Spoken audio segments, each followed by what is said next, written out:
사람에게 이렇게 한번 인사합시다. 예수님이 부활하셨습니다. 나도 부활했습니다. 한 번 더. 예수님이 부활하셨습니다. 나도 부활했습니다. 저는 국민학교 3학년 때, 지금은 초등학교라고 그러죠. 국민학교 3학년 때 정든 고향을 떠나서 이사해서 고등학교 때까지, 졸업할 때까지 부산에서 살았습니다. 어렸을 때 저희 고향집은 저에게는 굉장히 즐겁고 편안하고 또 사랑스럽고 낭만적이고 목가적인 그런 분위기 속에서 제가 자랐습니다.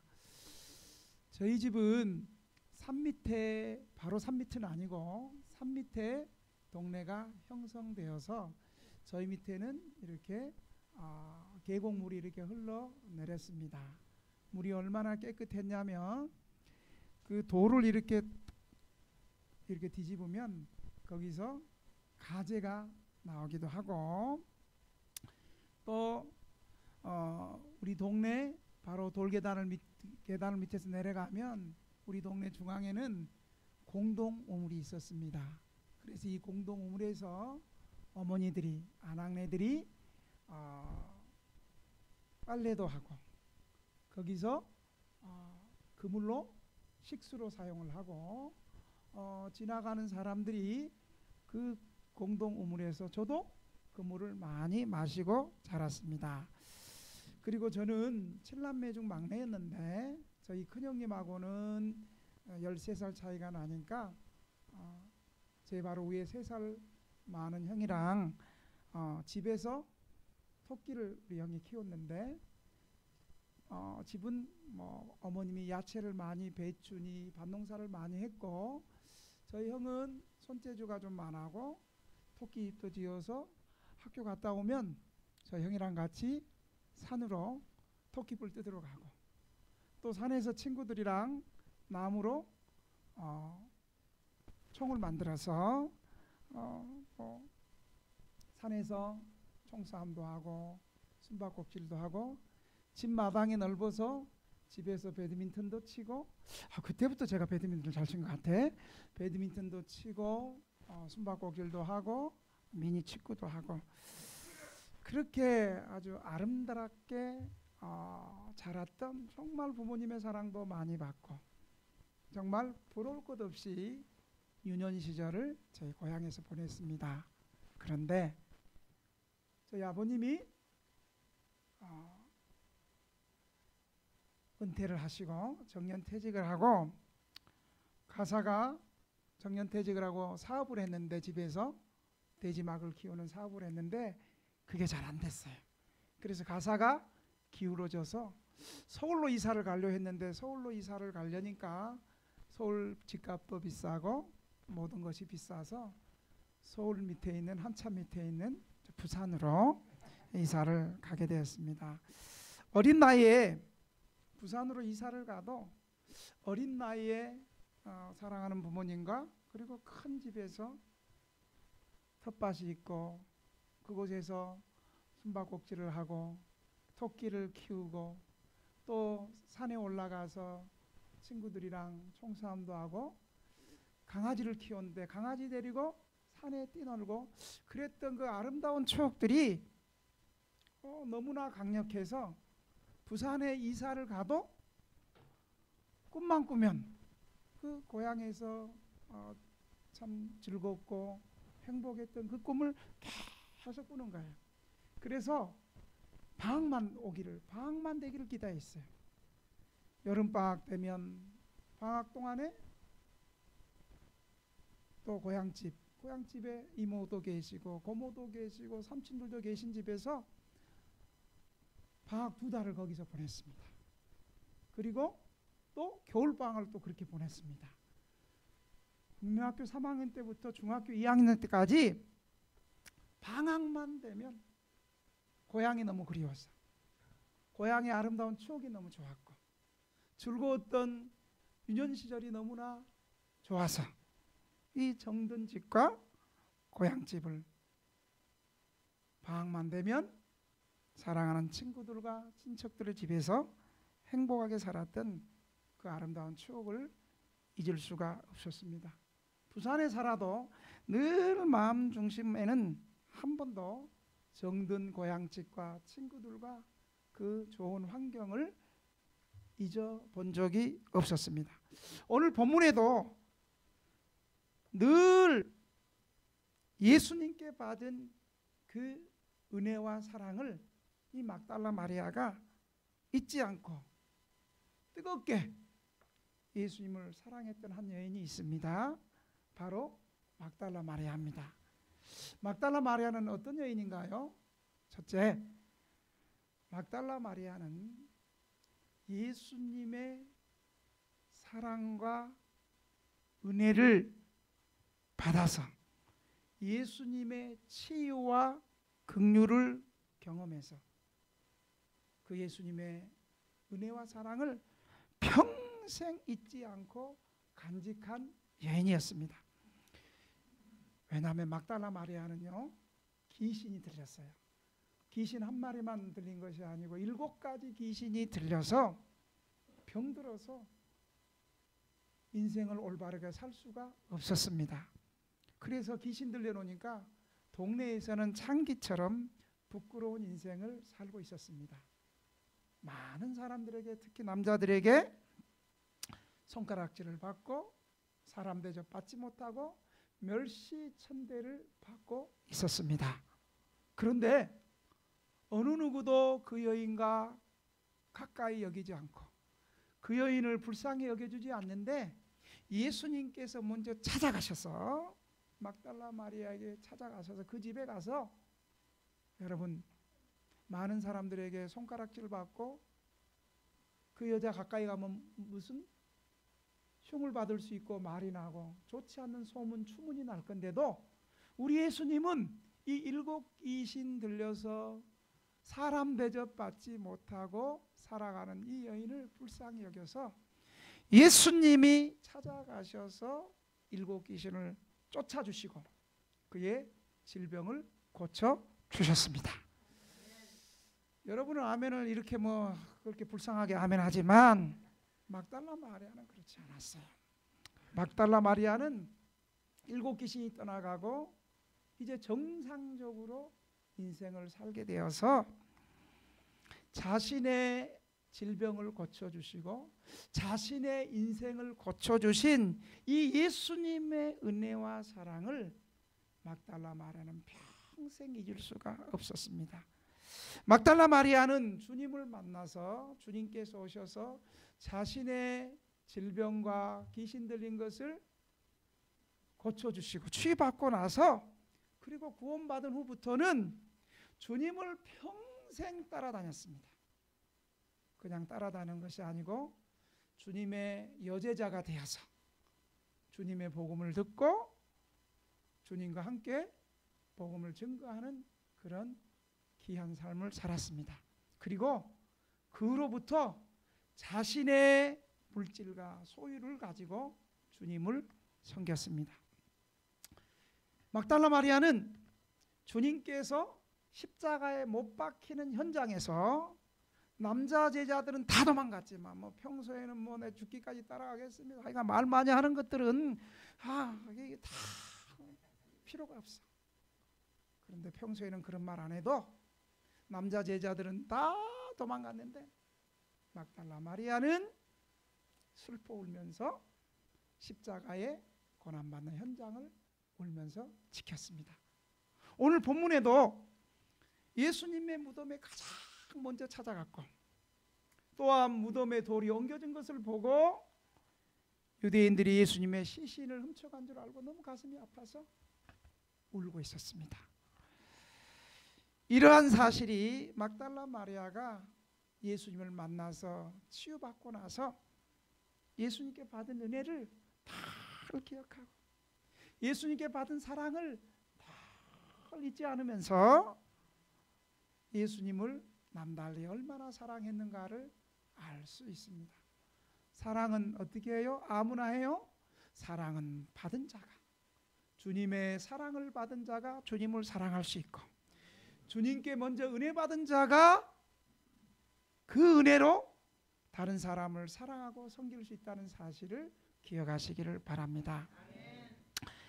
예수님께서 7 귀신 들린 그를 고쳐주시고 자신처럼 천한 여인을 구원해 주시고 제자로 삼아 주셨으니 그녀는 예수님을 언제나 잊어버릴 수가 없었습니다. 사실상 예수님 당시에 막달라 마리아처럼 예수님으로부터 사랑받고 은혜받고 치료받은 사람이 얼마나 많았겠습니까? 많이 있었습니다. 그러나 대부분은 그때 그 순간만 감사하다 하고 자기 인생길로 떠나갔지만, 막달라 마리아는 예수님께로 받은 은혜와 사랑을 기억하면서 뜨겁게 주님 사랑했습니다. 여러분, 교회는 왜 나오세요? 교회는 은혜 받기 위해서 나오는 거예요. 어떤 사람들은 은혜 받게 나온다는 것을 유치하게 생각해. 자기들은 고상하게 말을 이렇게 합니다. 우리가 교회가 나오는 것은 주님을 섬기고 헌신하고 희생하고 자신의 이념을 구현하고 자신의 목적을 위해서 교회 나온다고 생각해요. 아니에요. 틀렸어요. 교회는 먼저 은혜 받기 위해서 나오는 거예요. 은혜 받지 않고 자신의 의로움과 자신의 의지로 봉사하면 교만한 봉사고 주님 받지 않아요. 그리고 은혜를 먼저 받아야지 감사하고 진실한 봉사가 나오고 끝까지 봉사할 수 있고, 책임감으로 하는 것이 아니라 나 같은 죄인이 나보다 더 잘나고 똑똑하고 훌륭한 사람들이 많은데 나 같은 사람을 구원해 주시고 나 같은 사람에게 은혜 베풀어 주셔서 내가 구원받고 나보다 더 잘나고 좋은 사람들이 많은 내가 주님의 일을 하게 되었다는 감사와 겸손과 감격 가운데 끝까지, 책임감이 아니고 끝까지 일할 수 있는 거예요. 저는 저희 교회 오늘도 일본에서 오신 분이 계세요. 일본에서 전도사님 가족이 일본에서 노숙자 사역을 하는데 그 전도사님으로 담임 목사님 밑에서 노숙자 사역을 돕는데 저 가족들이 나왔어요. 휴가 기간에. 왜 나왔냐? 그랬더니 목요일날 박요한 목사님, 프렌즈 교회 박요한 목사님의 목요일날 목요 집회가, 찬양 집회가 뜨거운데 제가 그때 가서 찬양 집회, 설교자로 와서 찬양 집회하고 설교하고 뜨겁게 기도회를 했어요. 그랬더니 그때 그 강렬한 그 은혜, 그 뜨거운 기도의 은혜에 은혜를 받고 목사님 기도를 좀 받았으면 좋겠다. 그렇게 해서 자기들도 일본에서 일본 우에노에서 노숙인 사역을 담임 목사님을 도와서 하는 전사님 부부인데 우리 교회 관심을 가지고 또 기도를 좀 받았으면 좋겠다. 예배 끝나고 기도해드리겠습니다. 그렇게 나왔어요. 여러분 먼저 은혜 받아야 돼요. 우리 교회 동영상을 보고 목사님 나 교회 봉사하러 갈게요. 여러분 아니에요. 그 봉사가 얼마나 가겠어요? 목사님 섬기러 갈게요. 이런 사람들은 거의 끝까지 진실한 성도가 못 됐어요. 봉사로 나오니까.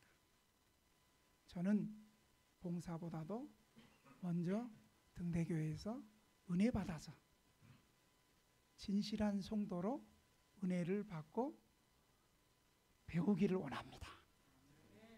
이런 사람이 끝까지 진실하게 막달라 마리아처럼 끝까지 교회를 섬기며 함께 갈 수 있다는 사실을 여러분 믿으시기 바랍니다. 성경에 기록되었던 성도들은 한결같이 하나님을 간절히 사모하던 사람이었습니다. 시편 41편 1절에 보면 하나님이여 사슴이 시냇물을 찾기에 갈급한 같이 내 영혼이 주를 찾기에 갈급하나이다. 그리고 욥은 내가 그의 입술의 명령을 어기지 아니하고 일정한 음식보다 그 입의 말씀을 기히 여겼구나. 막달라 마리아는 이처럼 예수님께 받은 은혜와 사랑을 간절히 사모하였기 때문에 마침내 부활하신 예수님을 베드로보다도 사도 요한보다도 예수님의 12제자보다도 먼저 부활하신 예수님을 만나는 놀라운 영광을 맞이할 수 있었던 사실을 여러분 기억하시길 바랍니다.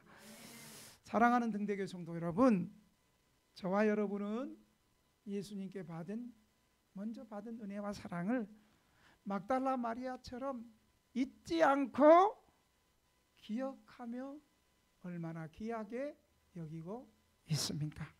막달라 마리아를 통해서 우리 예수님의 사랑은 무한하시고 우리 예수님의 긍휼은 무한하시고 또 그 창조의 권능을 가지고 막달라 마리아 같은 천하고 불쌍한 사람들을 고치시고 찾으시고 구원해 주시고 그들을 오히려 변화시켜서 하나님 나라의 놀라운 제자로 삼아주신다는 사실을 여러분 믿으시기 바랍니다.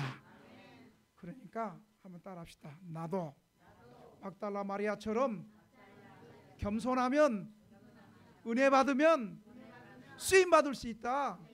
할렐루야. 두 번째로 막달라 마리아는 예수님의 사랑을 잊지 않고 있었지만 부활신앙이 없었어요. 그래서 오늘 13절 14절에 보니까 예수님의 부활을 믿지 못하고 울고 있었어요. 마리아는 누구보다 예수님을 사랑했지만 예수님이 다시 살아날 것을 믿지 못하고 울고 있었어요. 13절에 천사가 나타나서 천사들이 이르되 여자여 어찌하여 우느냐 이르되 사람들이 내 주님을 옮겨다가 어디 두었는지 내가 알지 못합니다. 십자가 현장에 와보니까 예수님 무덤이 없고 예수님을 세마포가 그대로 잘 개 있거든요. 그러니까 누가 시신을 훔쳐간 줄 안 하는 거예요.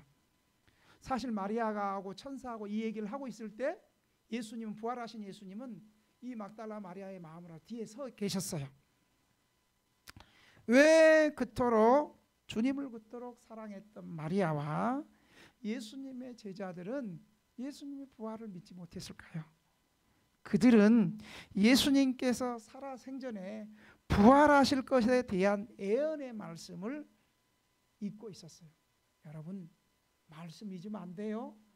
기록된 말씀, 하나님 말씀하신 이 말씀 잊어버리면 안 되는 거예요. 예수님은 여러 번 제자들에게도 초대교회 성도들에게도 예수님 자신이 3일 만에 죽으시고 다시 부활하실 것을 여러 번 말씀했습니다. 예수님께서 맨 먼저 마태복음 16장에 보면 가이사라 빌립보 지역, 제가 성서지리답사 가봤어요. 경치 좋습니다. 가이사라 빌립보 지역에 가서 제자들에게 물었어요. 사람들은 나를 누구라 믿디? 그랬더니 세상 사람들은 예수님을 세례 요한, 엘리야, 또 누구라 그래요? 세례 요한, 엘리야, 에레미야. 내가 몰라서 묻는 게 아니요. 생각이 좀 늦어서 그래. 그럴 때는 빨리빨리 대답해야 돼. 선지자 중에 한 사람이라고 생각하는 거예요. 그래? 그리고 12제자에게 묻어요. 그러면 너희는 나를 누구라 하느냐? 그랬더니 우리 베드로 형님 파이팅! 베드로 형님이 아주 멋있게 주는 그리스도시요 살아계신 하나님의 아들입니다. 아주 정답을 얘기했어요. 그랬더니 예수님이 그 신앙 고백에 칭찬해줘요. 이제 그 다음이 중요해요. 그때 뭐라고 얘기하냐면 예수님이 이렇게 얘기해요. 마태복음 16장 21절에 이때로부터 예수 그리스도께서 자기가 예루살렘에 올라가 장로들과 서기관들에게 많은 고난을 당하고 죽임을 당하고 제3일 만에 살아나야 할 것을 제자들에게 비로소 나타나요. 예수님 분명히 예수님의 죽으심과 부활 다시 사실 걸 말씀했어요. 그리고 또 있어요. 두 번째 예수님께서 변화산에 올라갔어요. 변화산에 올라갔더니 갑자기 예수님의 옷이 새하얗게 찬란한 광채를 입었는데 누가 그렇게 또 보이냐면 모세하고 엘리야가 보이는 거예요. 여러분 2000년 전에 이미 죽었던 모세 엘리야. 모세는 모세경 율법을 대표하고 엘리야는 모든 선지자를 대표하고. 뭘 말하는 거예요? 구약 성경 전체를 대표하고 구약에서 바로 그 예언한 그 예수님이 바로 너희가 지금 12제자와 너희가 같은 그 예수님이라는 걸 보여주면서 예수님이 다시 3일 만에 살아날 것을 예언한 것이, 그것이 바로 이 변화산의 사건이거든요. 변화산 사건을 통해서 주님 시청각적으로도 보여줬어요. 세 번째로 예수님께서 부활하실 것은 수없이 말씀하셨고 결정적인 사건 앞에서도 계속 말씀했어요. 누구예요? 죽은 지 3일 된 예수님이 사랑한 친구, 예수님이 친구처럼 여기는 나사로를 살려줬어요. 그러면서 나사로를 살려주면서 부활에 대해서 얘기하는 거예요. 죽은 지 3일. 요한복음 11장 25절 26절에 보면 예수께서 이르시되 나는 부활이요 생명이니 나를 믿는 자는 죽어도 살겠고 무릇 살아서 나를 믿는 자는 영원히 살리라. 내가 이것을 믿느냐? 이렇게까지 말씀하셨어요. 뿐만 아니라 예수님이 돌아가시 바로 직전에 6월절 목요일 날 식사하실 때 예수님이 뭐라고 말씀했냐면 오늘 밤 너희들이 다 나를 버리고 흩어지리라 말씀하시면서 마태복음 26장 30절에 뭐라고 얘기하냐면 오후 예배 때 설교할 거예요. 이것은 그러나 내가 살아난 후에 너희보다 먼저 갈릴리로 갈 것이다 말씀하셨어요.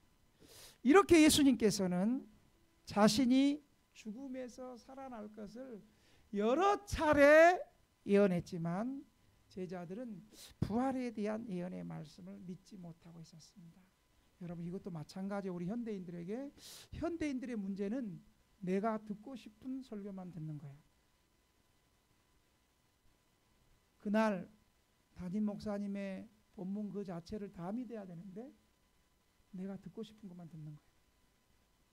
내 신앙의 철학과 내 신앙의 인연과 내가 봉사하고 싶어하는 그 말씀, 내가 좋아하는 그 말씀만 믿는 거예요.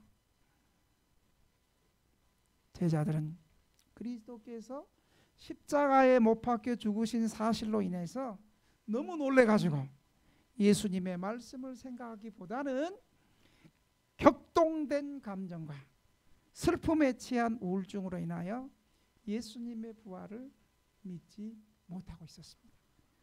그러므로 우리는 예수님의 말씀을 붙잡고 예수님의 말씀을 가까이 하고 늘 묵상하는 삶을 살아야 돼요. 그러니까 여러분 주일 예배 한번 땡으로 끝나지 마시고 우리 교회처럼 직장생활 안 하시는 분들은 수요일 등대 만나, 오전 저녁 또 말씀 강해, 금요일 무료급식 등대 만나고 11시 저녁 기도회 그것만 있나요? 밤 11시 반에 또 역전에 또 가서 노숙인들에게 또 무료급식 하기 전에 또 예배드리고 찬양하고. 여러분 이 말씀을 늘 가까이 하며 이 말씀을 굳게 붙잡으시기를 바랍니다. 사도 바울은 고린도전서 15장 1절 2절에 구원받는 믿음에 대해서 이렇게 말하고 있어요. 형제들아 내가 너희에게 전한 복음을 너희에게 알게 하노니 이는 너희가 받은 것이요 또 그 가운데 선 것이라. 너희가 만일 내가 전한 그 말을 굳게 지키고 헛되이 믿지 아니하면 그로 말미암아 구원을 받으리라. 세 번째로 부활하신 예수님은 마리아의 이름을 16절에 불러주십니다. 마리아야. 예수님의 부활을 믿지 못하는 마리아에게 다정하게 찾아가서 그의 이름을 불러주십니다. 예수께서 16절에 마리아야 하시거늘 예수님은 야 마리아 왜 너는 내가 분명히 부활할 것을 여러 번 말했는데 내가 12제자들 남자들은 이미 포기했지만 그래도 네 말은 믿었어. 너는 그렇게 믿음이 없냐라고 마리아를 책망하거나 정죄하지 않습니다. 오히려 우리 주님은 자신의 부활을 알지 못하고 울며 서 있는 마리아에게 나타나서 친근하게 마리아의 이름을 불러주십니다. 여전히 말씀하시는 예수님을 마리아는 동산지기로 오해하는 마리아에게 너 그거밖에 믿음이 안 돼? 그래서 우리가 안 되는 거야 이렇게 말씀 안 하시고 주님은 다정스럽게 그의 이름을 불러주므로 그녀가 그렇게 찾고 사랑하는 주님이심을 깨닫게 하십니다. 사랑하는 등대교회 성도 여러분, 이 부활주일 아침에 우리 주님도 여러분의 이름을 다정스럽게 불러주신다는 사실을 믿으시기 바랍니다. 하나님의 말씀이 선포되고 예배 가운데 주님께서 주의 종들을 통해서 여러분의 이름을 불러주신다는 사실을 믿으시기 바랍니다. 우리가 믿음이 있고 주님을 감동시켜서 불러주시는 것이 아니고 우리가 믿음이 없이 불신의 늪에서 헤맬 때 어떻게 인생을 살아야 될지 낙심하며 좌절할 때 11조를 드려야 되는데 현실은 11조 드리면 삶이 안 되니까 뛰어먹고 막 사랑하는 우리들에게도 주님은 또 그래도 불러주셔요. 이 모습은 우리를 향한 주님의 사랑의 깊이가 얼마나 넓고 크고 깊은지를 우리에게 보여주고 있습니다. 주님께 향한 깊이 없는 나를, 믿음 없는 나를, 소망 없이 절망하는 나를, 항상 넘어지고 자빠지는 나를, 항상 교만하고 비판하고 감사할 줄 모르는 나를 주님은 변함없이 끝까지 사랑하시고 나의 이름을 불러주시는 주님의 사랑을 기억하시길 바랍니다. 사랑하는 성도 여러분, 오늘 이 시간에도 주님은 저와 여러분의 이름을 불러주십니다. 사랑하는 아들아, 사랑하는 딸아, 내가 너의 아픔을 다 안다. 내가 너의 절망을 다 안다. 내가 너의 어려움을 다 안다. 내가 너의 힘듦을 안다. 너의 고독을 다 안다. 너의 가난함도 안다. 너의 형편도 안다. 그래서 내가 너를 위해서 십자가에서 죽고 3일 만에 부활했다. 너의 죄와 너의 죽음과 너의 가난과 너의 질병과 너의 모든 모순을 내가 십자가에서 다 이기고 부활했단다 라고 말씀하시는 이 음성을 여러분 들으시기 바랍니다. 마지막으로 우리 예수님께서는 이름만 불러주지 않고 마리아의 부족한 부활신앙을 심어주셨습니다. 부활신앙을 17절에 예수께서 이르시되 나를 붙들지 말라. 내가 아직 아버지께로 올라가지 아니하였노라. 너는 형제들에게 가서 이르되 내가 내 아버지 곧 너희 아버지 내 하나님 곧 너희 하나님께로 올라간다 하라 하시니, 예수님은 이제 마리아에게 확실한 부활신앙을 심어주고 있습니다. 자신은 곧 하나님께서 계시는 곳으로 가신다는 것을 확인시켜 주고 있습니다. 그곳은 아버지가 계신 곳으로 우리도 예수님을 따라 가게 되는 영원한 천국임을 우리에게 보여주고 있습니다. 예수를 믿는다 할 때 그냥 외로워서 나가고 돈 없어서 나가고 몸이 아파서 나오는 것이 아니라, 처음에는 그렇게 나왔어도 예수를 믿는다 할 때 나는 예수 믿을 때 예수님이 십자가에서 피 흘려 죽으심으로 내 죄가 사죄함을 받았고 예수님이 3일 만에 다시 부활하심으로 나도 영원한 천국 백성이 되었고, 예수님이 가신 그 천국에 나도 영원한 그 천국에 들어간다는 그 천국을 믿는 믿음이 우리에게 있어야 될 줄로 믿으시기 바랍니다. 이러한 부활신앙이 초대교회 로마 황제가 잔인하게 핍박하고 죽여도 그 환난과 핍박을 이겨낼 수 있는 것이 바로 이 부활신앙과 천국을 믿는 천국신앙이었습니다. 오늘날에도 이 부활신앙을 가지고 있는 사람들에게 예수님 또 이렇게 말씀합니다.